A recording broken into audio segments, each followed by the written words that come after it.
प्रार्थना पत्रिका शुक्रवार 15/12/2023। सुसमाचार की शुरुआत। एक नया जीवन। प्रेरितों 11:19-30। और जब वह उसे मिला तो उसे अन्ताकिया ले गया। इस प्रकार बरनबास और शाऊल पूरे 1 वर्ष तक कलीसिया में मिलते रहे और बहुत से लोगों को शिक्षा देते रहे। अन्ताकिया में सबसे पहले शिष्यों को ईसाई कहा गया। बहुत से लोग इस भ्रम में हैं कि वे कुछ नहीं कर सकते। ऐसा इसलिए है क्योंकि उन्होंने सुसमाचार से शुरुआत नहीं की है। सुसमाचार से शुरुआत करके दुनिया को बचाया जा सकता है। इसलिए प्रार्थना के माध्यम से आपको परमेश्वर द्वारा दिए गए जीवन का आनंद लेने में सक्षम होना चाहिए। इसके अलावा आपको उन शब्दों को याद रखना चाहिए जो यीशु ने अपने सार्वजनिक मंत्रालय के दौरान कहे थे, जिसमें सुसमाचार की शुरुआत शामिल थी। पहला, मत्ती का सुसमाचार। मैथ्यू का सुसमाचार बताता है कि यीशु राजा के रूप में आए थे और क्या बदलने की आवश्यकता थी।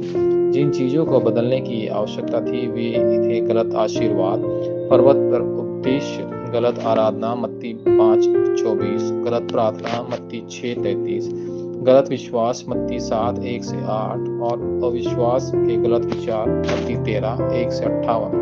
आज से आपको मसीह को परमेश्वर के रूप में स्वीकार करना होगा और अन्य गलत आदतों को छोड़ना होगा। मत्ती 16:12-20 और 17:1-9। पूर्ण जीवित प्रभु ने कहा कि वह पूरे अधिकार के साथ हमेशा आपके साथ रहेंगे। मत्ती 28:16-20। मार्क का सुसमाचार। मार्क का सुसमाचार बताता है कि यीशु एक सेवक के रूप में आए थे और क्या त्यागने की आवश्यकता थी। इसके अलावा यीशु का पवित्र आत्मा का बपतिस्मा मरकुस 1:26-33, विश्वासों को बुलाने का कारण मरकुस 3:13-15। तथ्य यह है कि यीशु छुड़ौती के रूप में आया था मरकुस 10:45।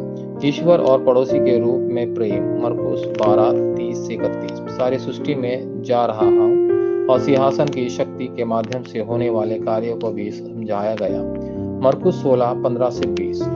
तीसरा, लूका का सुसमाचार। लूका का सुसमाचार एक पत्र था जो थियुफिलुस भेजा गया था।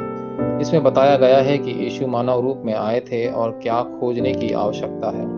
इसमें यीशु के शारीरिक, बौद्धिक, सामाजिक, आध्यात्मिक विकास लूका 2:52, उनके पुनरुत्थान और उस क्षण को भी दर्शाया गया है कि जब उन्होंने वचन के माध्यम से उन शिष्यों को आंखें खोली जो एम्फौस की ओर जा रहे थे। लूका 24:13-35। चौथा, यूहन्ना का सुसमाचार। यूहन्ना के सुसमाचार ने समझाया कि यीशु ईश्वर थे और उनका आनंद लेने की आवश्यकता थी। परमेश्वर जो वचन है यीशु के अलावा किसी और के रूप में शरीर में नहीं आया। यूहन्ना 1:1-14। इस यीशु ने पवित्र आत्मा पारदर्शित को अपने साथ सदैव रहने के लिए भेजने का वादा किया था। यूहन्ना 14:16, 14:26 और 16:13। वह पुनः जीवित हुआ और उसने अपने मेमनों को सिखाने का निर्देश दिया। यूहन्ना 21:15-18। यीशु सृष्टि करता है अतीत से, लंबे युगों से, जो अवतरित हुआ, पूर्ण जीवित हुआ और दूसरे आगमन से प्रभु और न्याय के रूप में आएंगे। वाचा संबंधी प्रार्थना। प्रिय परमेश्वर, आज आपको नई समय सारणी मुझ पर आ सकती है और आध्यात्मिक तैयारी हो सकती है। आपको शक्ति से क्या मैं साक्षी बन सकता हूँ? यीशु मसीह के नाम पर मैं प्रार्थना करता हूँ। आमीन।